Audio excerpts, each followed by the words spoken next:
For those of you who don't know me, my name is Helen Kim, and I'm a lecturer here in the sociology department at UEL. Thank you, first of all so much for coming to our very first REPS event. This is the first of 3 REPS events for this year. REPS first started as a kind of workshop or series of workshops for PhD students in London who are doing work in the areas of race, racism, ethnicity, and post-colonial studies in 2010. Yeah, it was our first set of workshops. So, of course, while REPS has continued to run their yearly PhD workshops and seminars, Malcolm James over here, and I, and many of us, believe that there needed to be similarly open and critical spaces, critical and public spaces for dialogue, particularly in the university. And we think this is especially crucial because we feel that academic spaces for discussions on racism, post-colonial studies, and cultural studies in general have been shrinking. So we've decided to expand REPS with the help of the UEL Sociology Department and the Sussex Center for Cultural Studies at the University of Sussex. So our second event, just to flag up, will be in February at the University of Sussex, so watch out for those details. And the third event will be in May-ish, or June. We'll send out details shortly. So REPS is and always has been a collective, and of course we want that to continue as a collective endeavor. So if you are interested in contributing to REPS, please contact us. We will have our contact information up, so you can contact us, and we will get your contact information as well. We'll send out a register. Okay, so we've got 2 papers tonight. The first will be Monique Charles. Monique will explore the social and cultural formation of grime music in relation to values. Those are moral, political, and aesthetic. In relation to spaces, those being schools, social media, and performance venues. And in relation to politics, responses to policing, 696, and dominant discourses and practices. The second speaker will be Richard Bramwell. Richard will be discussing institutional racism, the policing of the black body and black culture in high security prisons, or in a high security prison, in 2 high security prisons. He will be exploring how black prisoners respond to their conditions of incarceration in 2 maximum security prisons through equality monitoring procedures and rap culture. So each speaker will speak for 45 minutes, and then we will take questions at the end, which should be about 30 minutes. Okay. Also, we'll be filming the first presentation tonight, but then we will not be filming after that, so that we'll turn that off. So in terms of discussion and questions, that will not be filmed, so we can all speak freely here. And of course, stick around afterwards for refreshments, okay? And more informal discussion. Okay. Thank you, and I'll hand over to Monique. Okay, hi everybody. As Helen just said, my name is Monique Charles. I'm at the University of Warwick and I'm finishing up my PhD. What I'll be talking about today is my chapter 5, which looks at grime as a social movement or cultural formation. And let's begin. Okay, right, so just the outline of my PhD overall, I'm looking at grime from various vantage points. So I'm looking at it, mapping it out musically, socially, looking at the demography of the scene, and I'm also looking at emotional, spiritual connections in a live performance setting. But for this particular talk, chapter 5, as I've said, and I will be contextualizing grime within its subcultural context and also with reference to its reception by mainstream Britain. So basically that just means I'm looking at how respondents or how people in the scene feel about mainstream, I suppose, opinions of grime, and also what they think about the scene themselves. Okay, so why is that important? Why does anyone care? I've put purple here. I'm just going to call the people I've interviewed by the colour that I've got on here, just to kind of illustrate the importance of my topic. So purple says, no one thought about embracing the architecture of the scene, where it comes from, you get me? How can it be 2013 and you're, meaning me, doing it now when I was MCing in 99? So obviously there's a lot of stuff that's been happening for a long time, and generally, I suppose apart from negative media coverage predominantly, not much attention has been paid to grime. So the ways I went about collecting my data were observation, so that's online, using Twitter and physical, attending Grime nights and stuff like that, very hard. And also in-depth semi-structured interviews, so I interviewed a variety of people, whether they were MCs or DJs, event organisers, music lawyers, a wide variety of people, and something that I call musicological discourse analysis, which analyses song lyrics but also the music itself, all the different sounds that make up music. Okay, so I have to tie this back to some kind of sociological framework, as I'm in sociology, and so I've used Foucault's definition to help me map out how cultural formation takes place. So this quote here, it is something, or genealogy, it is something that attempts to restore the conditions for the appearance of a singularity born out of multiple determining elements, of which it is not the product but rather the effect. The process of making it intelligible but with a clear understanding that it does not function according to any principle of closure. So basically what I'm trying to do is look at all the different elements that were happening at the time when grime first started, to try and kind of make sense of how this culture kind of started to form. Is everybody with me? Okay, all right, cool. Okay, so I had to look at some external things to consider. So this is just up here, just to kind of give you an indication of some of the things I was looking at, the external influences. So it's quite small. So I've got political, musical, social and cultural here. And for example, if I wanted to look at something that overlapped the social, the cultural and the musical and political, I would come across like surveillance targeting youth, or surveillance targeting youth, or NEETs. So there's just lots of different things that were going on socially that would also kind of inform, I suppose, the positioning of grime. So once I'd done all of my research, I realised it's external forces and internal forces that kind of shape what grime is. With all the interviews, the observations, and the musicological discourse analysis, I'll call it MDA just to be short, I came across three themes: values, spaces, and politics, but politics is a bit of an external factor as well. So these were the kind of competing forces that I came across that kind of helped to shape grime. Okay, so grime has been around for a long time. What part of grime am I looking at? I am looking at very early grime. Now Lena, she analyses genre, and she looks at genre teleologically, which means basically from the beginning and how it develops over time. So the early stages of grime are avant-garde and the scene-based stages. So that's before Tinchy Strider and Dappy came out with Number One and all that sort of stuff, before it kind of really blew up in mainstream. So what I'm going to be talking about here is the first kind of two dots on this diagram. Can you not see it? It should be, hopefully it's clear. And that's kind of like from 2000 to 2005-ish, up to about 2008, because most of the people I interviewed were talking about really early grime, first wave, and some people say 2008 is second wave. So, okay, so when I'm looking at this early scene, and I call them AG and scene based, just for ease. It comprises of core members, which is the dark purple bit here. These are the people that are trying to make a living from grime. DJs, MCs, promoters, that sort of stuff.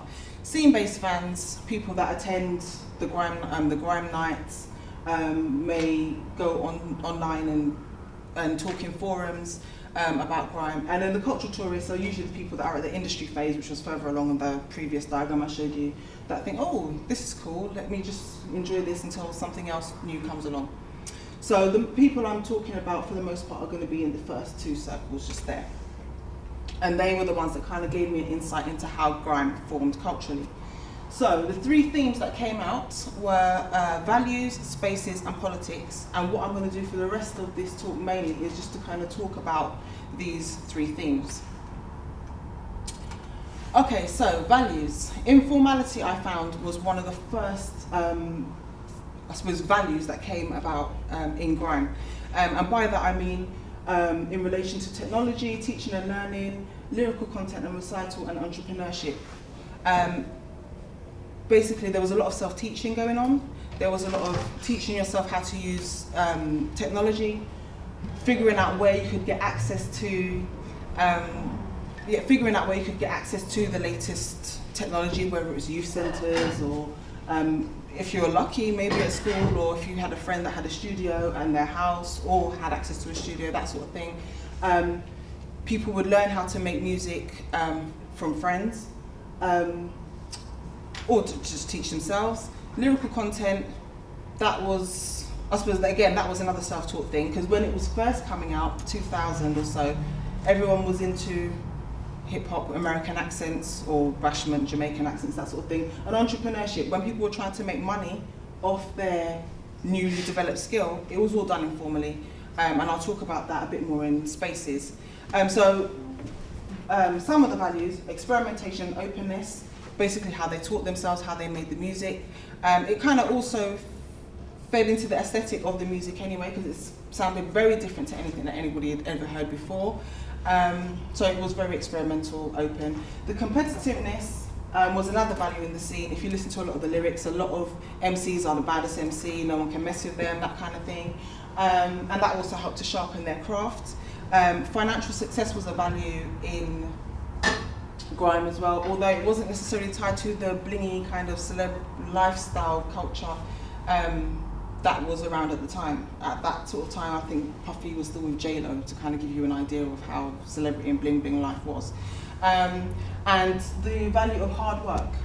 A lot of MCs talk about working hard, and a lot of the people I spoke to as well spoke about how hard they had to work to kind of get their grime business or skill, whatever they were doing, off the ground. Okay, so I'm going to quickly move on to spaces, because I'm wary of time. And one of the first things I wanted to draw everyone's attention to is grime is documented as an East London genre of music. Now, I know I'm at the University of East London, and I hope I'm not going to upset anybody, but so if I look at the secondary data from The Guardian, it says grime is a genre coming from the rough council estates of East London and is synonymous with Black British youth. So that was from The Guardian. But people that I interviewed, especially people from South London, were quite passionate about challenging this. So I'm just going to basically just give you some insight into what some South Londoners said. So Navy, for example, said, so the grime thing, I didn't hear about it until 2003. So that was 2 years later. But in between that time, you had this song, and I think this song was the next big thing that spearheaded the East London route, because this particular artist wasn't part of the clique, so to speak. Yeah, this crew were there, but they weren't part of this crew or this crew. They were outsiders, and they had a top 10. So that's what spearheaded the whole thing for East. Like, we're like, people from South London, how could these man, any man come? And that's what happened. That's why all these crews turned up. They got signed, they got a top 10, we can. Do you know what I mean? That's what happens. They all want to follow suit. So basically what he's saying is, East London, one of the reasons why East London kind of got the, I don't know if you want to call it, the label as being the home of grime, is because some of the songs that came out, some of the first songs that crossed over, were from artists and crews from East London. And Purple, again, who I spoke to about before, he was saying, no doubt, my crew, we bust the whole scene, the whole grime scene after a particular crew. We bust the whole grime scene in South London because we had this radio station, which was their own pirate radio station. And then he also says, as soon as I started getting big, this particular artist, which was at East London, I got in, and then after that it got more harder. So I just wanted to bring that into the debate, I suppose, because it's already accepted that it's East London, but South London tend to challenge that, and that's actually been challenged in some other talks that I've done previously. Okay, so still in spaces, I'm looking at hubs of coalescence, or places and spaces where the culture started to develop. Okay, so basically I'm trying to make intelligible, if I go back to Foucault's statement, ways that the culture kind of started to form. So the places primarily were at home, pirate radio, word of mouth, community spaces, public spaces, Sky TV and DVDs, online, raving and nightlife, and print, primarily magazines, newspapers and flyers.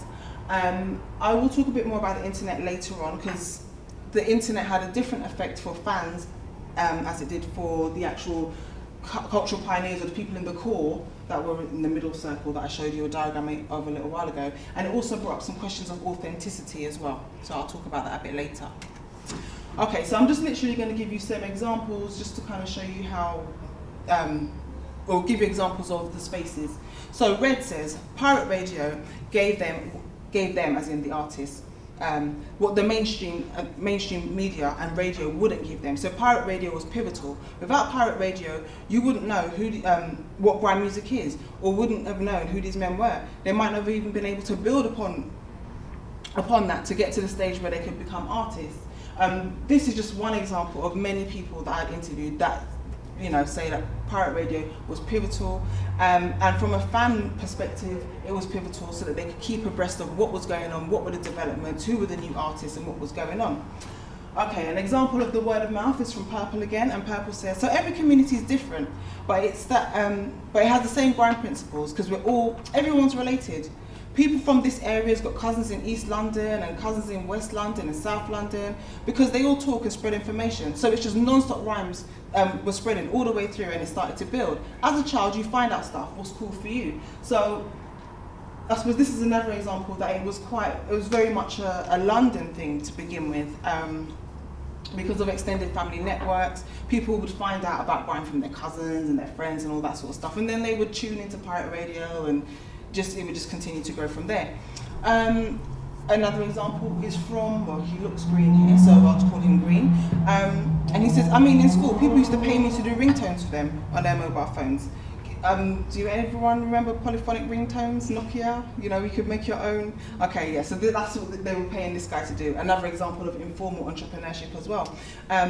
They say, give me this tune, do me Wiley's Igloo, and he would just bill it for them. So that's an example of, I suppose, entrepreneurship, and also, I don't know if you want to call it a community space, but informal school space.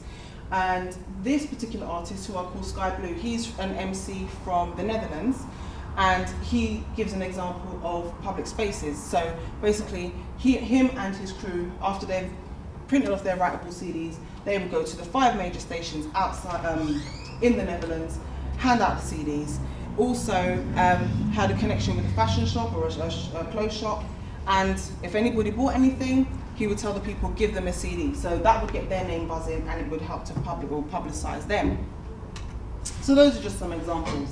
Now, authenticity, this is to do with the whole internet. A lot of the literature says that the grime came up at the same time as the internet, but from my research, it came up just before the internet was accessible to everyday people, as it were. A lot of the people that I interviewed made it quite clear that at that time, the early part of the noughties, 2000, 2005, the internet was very much a luxury, and it was very much on the ground, very much tangible, very much on road, to use their terms. Okay, so Purple again says, yeah, everything was minimal. You've got to understand, for someone to film on a JVC handset, I'm sure you lot are all old enough to know about the handheld camcorders, to JVC handset, then times there, and to put it out on that, people would have thought you had made it. A big video out, like YouTube weren't about, and it weren't like, let's get a Canon, you get me? Everything was done in big format. The only way you could know that an MC was big and the norm is you kept hearing them on underground radio, or you saw flyers. So again, this also alludes to the importance of pirate radio for people to kind of keep up to date with what is the latest. It's not on here as well, but people do pirate radio tours, so they travel up and down the country to basically get promoted and promote themselves as well. Again, the authenticity, Red says, like this, I whole made, gosh, I'm getting tongue-tied. I whole made a track, I made a video culture, it just wasn't how it was. The only videos were Lord of the Mics, Practice Hours, Risky Roads. These were all the DVDs that we had, and they were DVDs that showed the guys making the music in their element. We never had music videos and stuff like that. It's very much a new thing. So even the access to DVDs and things that were done in big format, to use what Purple's phrase, it just showed them making the music in their element anyway. So it's very tangible, very, I suppose, authentic and very on-road, or if that kind of makes any sense. Brown says, since the internet, I feel like the internet has kind of damaged grime, that some sorts of elements in grime, and the culture as well. And I think they were referring to, I suppose, the tangible element, the finding out things through talking to people, and being on road in the bars and trying to find out the next big thing. So, like I said before, the internet kind of had two different functions for the fans and for the core members of the scene. So, for the fans, it was great because they could download music illegally and share music, file sharing and things like that. So a lot of them mentioned Kazaa, Napster, MySpace and MSN as ways that they could share music for free. They also were on forums, talking to each other, blogging, all that sort of stuff. And a good thing about the internet as well is it created online friendships, but also offline friendships as well. So some people, one person I spoke to, they weren't necessarily the best friends with somebody, but they spoke to them online. They might not know their name was Dave, but when they see them at the latest rave, they know that's Badman 769. So you kind of develop loose acquaintances and friendships with people, and in some cases actually businesses. Some people, one person set up a label, and it's done quite well. For the actual pioneers, or the people that were in the core of the diagram I showed you before, it provided monetary challenges because their music's being downloaded for free. They're not necessarily going to make as much money selling it on the street out of the back of their car and that sort of stuff. And the pioneers were always in the physical, so they were always on road, always doing stuff tangibly. So it proposed new challenges for them when it came to them making money. But it did publicise them much further afield than just, I suppose, their local areas or wherever they would travel to. Okay, so the final kind of theme was politics. And so the way that grime developed basically was a result of, I suppose, the music streams at institutions, which is another chapter. So kind of the music that fed into it, let's just say garage for now. The values and the spaces, which I've kind of touched on before, but also the ways that mainstream British media, the law, policy and business interacted with it. And so some of the stuff that came up in my research was politicians, media, live music and print. Okay, so there is an academic, Talbot, on Talbot and Post. They have looked extensively into 696, and does everyone know what 696 is? Okay, I'll go through that in a minute. They looked extensively into 696 and how that has, the impact it's had on black nightlife. So the form 696, it is a risk assessment form by the Metropolitan Police, and if you have a nightclub, if you want to put on an event, you need to fill out the form 696 form. The first form, you had to, the artist or whoever was holding the night would have to put down their personal details, their home address and everything else. If anything happened, they would be liable for anything happening, shooting, stabbing, that sort of stuff. And it also asked what music was going to be played.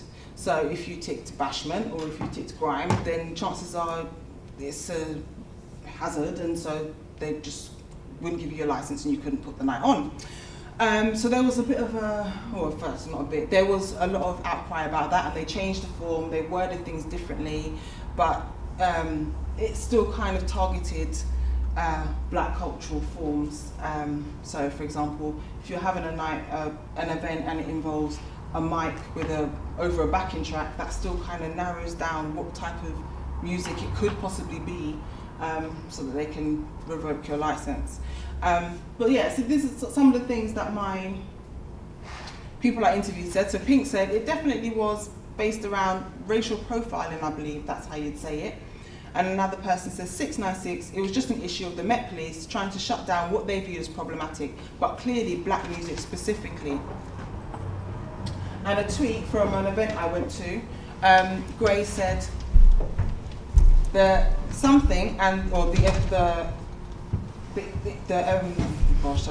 club and the Met Police simply reinforced the criminalisation of black culture by turning the gig into, and it's supposed to be into an Israeli-style checkpoint. So the people that are in the scene are clearly aware that the music that they listen to when they want to go out and all that sort of stuff is being targeted and being, I suppose, treated discriminatorily, if that's a word, by the police. It's also been touched on by JME recently. He did a documentary with Noisy. Okay, so the people that I interviewed felt that grime, when they looked at mainstream responses to grime, they found that it was essentialized, which means that they were all conflated together. Everything was, grime was the same as gangster rap, was the same as bashment or whatever, and it was just all the same thing. It was criminalised, so it was dangerous. It's responsible for people getting stabbed and all this sort of stuff. And it was marginalised, so it was something basically to keep away from. And it was marginalised by the print media in a different way to TV and news coverage and the authorities. Okay, so Martiniello, his research found that an implicit link, or in order to kind of marginalise something, an implicit link needs to be made between criminality and a music genre. So this is basically what took place with grime music. There were isolated incidents of violence, well-known isolated incidents of violence, but then that kind of became the norm for grime to be considered as a music of violence and people basically getting killed or hurt. And this was compounded by David Blunkett, the then Home Secretary, labelling grime crews as boasting macho idiot rappers, and Kim Howell saying that it reduces killing to a fashion accessory and glorifying gun culture and violence. Okay, and my respondents, people I interviewed, highlighted that Wiley challenged this and Lethal also challenged this. I did read Lethal's article 2006, I think, where he called David Cameron a donut to say that he was out of touch. All respondents that I spoke to felt the coverage was unfair and inaccurate. I suppose that would be expected as they are grime fans. So that was what they found. Mainstream print failed to show the diversity of artists. So their role in this kind of whole overall scene almost was to contain or to help it to be essentialized. So some of the people I spoke to mentioned having issues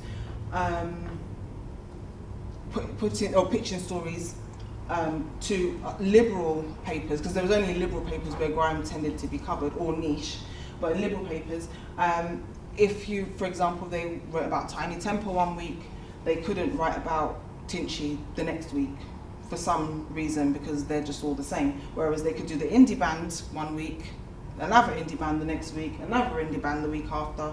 So, and there was also the belief that readers for liberal papers wouldn't necessarily listen to black music or that kind of angry music.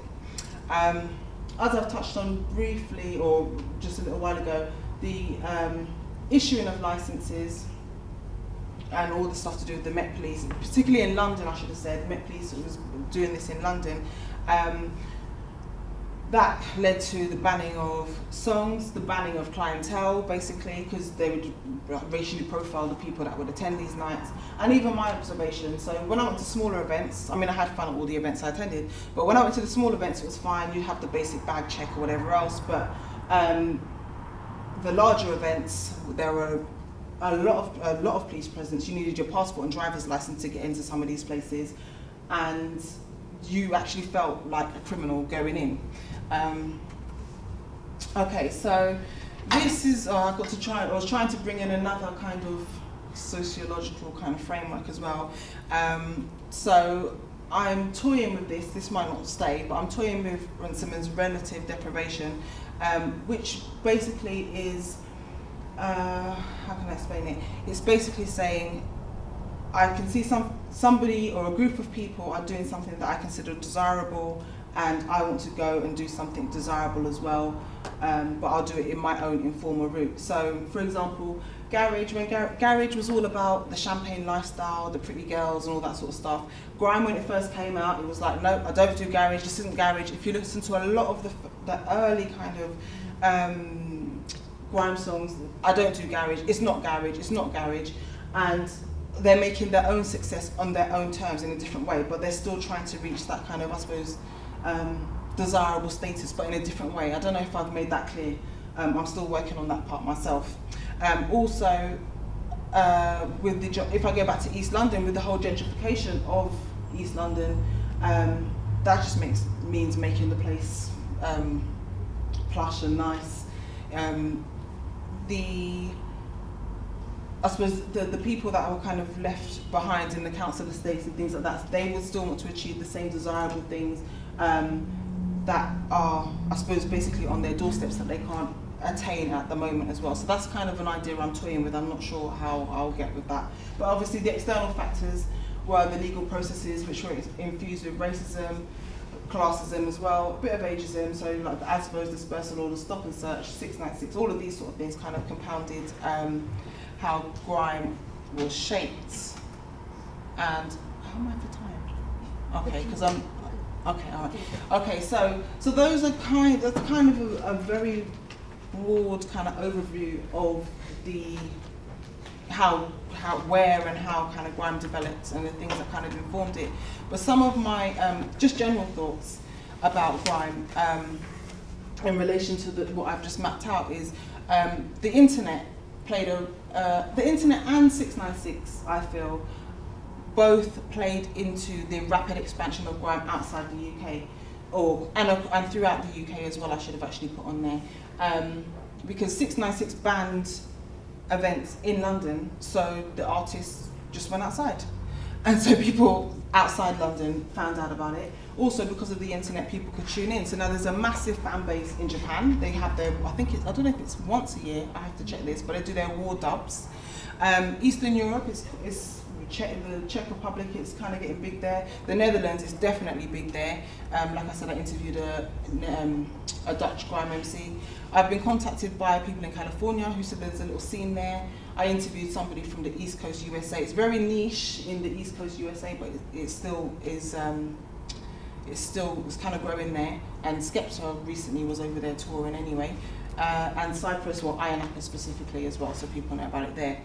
So it's helped to expand there. And also, I was thinking about instrumental grime nights, because with the Form 696, as I touched on before, one of the things on the form was for them to kind of determine if it was dangerous or not, was if somebody's using a mic over a backing track.